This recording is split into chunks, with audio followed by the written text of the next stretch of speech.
So this is the GBPJPY analysis for Wednesday, the 14th of March. Now, let's just have a look what happened prices, where prices may likely go. So previously we did see a price head into a bit of a price contraction squeeze. And we found resistance in around the 48.46, I think we have towards this 49.50 or so. We did see the sell side momentum come into the market, forced a series of lower highs, but we did start to post a series of higher lows. So we went into a price contraction squeeze, a breakout to the upside, break beyond the 48.46. We headed up towards the very next level of the 49.10. We traded quite a bit above it.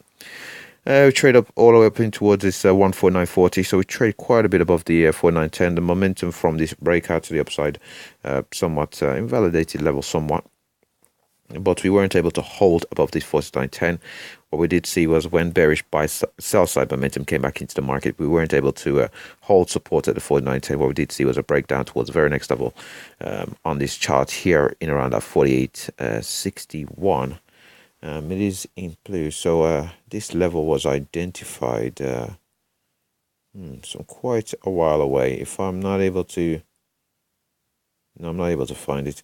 I suppose it doesn't matter. It's not material, is it? So we had the breakdown down towards this 48.61, which would have been a high from a couple of weeks back. I've put on the charts, and it would have been a higher or low from a couple of weeks back that I put on charts. Prices did come in towards that level. Found support for a retest of this 49.10. So from this retest of this 49.10, again, we trade slightly above the level. Didn't quite get up towards that 49.20. And again, we did see the sell side momentum come back into the market. So we've got a high there, a lower high. And we've got some supports here in around a 48.61, so we could go into another price contraction squeeze, possibly breakout. But if we're able to find support at 48.61, so we've found resistance at the 49.10. So we do seem poised for a test of this 48.61, from which if we do see the buy side momentum, we're looking to target that 49.10 to the upside. Or again, if we do break down from there, we look to see how prices react towards the 48.46, which previously acted as resistance, could potentially act as support. And again, we'll be looking for a move back up towards that 49.10. If we broke out beyond the 49.10, the reason we're looking, if we continue, and if we did break beyond 49.10, we'd be looking for a continuation of this move to the upside. We had a series of higher lows, thus indicating a trend to the upside. So at the moment, there aren't anything, well, at the moment, at present, apart from this series of lower highs around this resistance of 49.10, doesn't appear to be that the trend is breaking down. The reason I've come to that conclusion is because, as you can see in this move to the downside and the subsequent pullback, we've had a degree of bullishness in this market.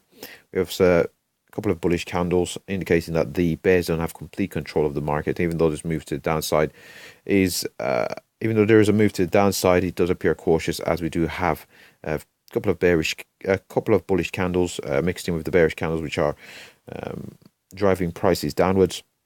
But there isn't the strength similar to what we can see over here on your left.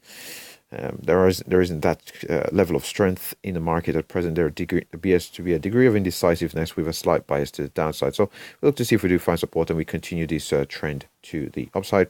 And if we did break beyond the 49.10, we're looking for price head up towards the very next major level of the 49.78. Break beyond which, obviously, the psychological level of possibly the 150. To see if that 150 does hold, and a break from there, we're looking for 150.56. Wouldn't anticipate prices moving beyond 150.56.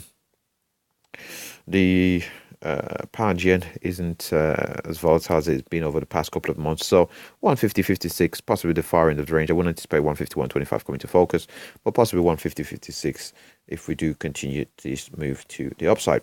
If, however, we're not able to find support at the 48.61 or the 48.46, we would have to look for prices to break down even further still.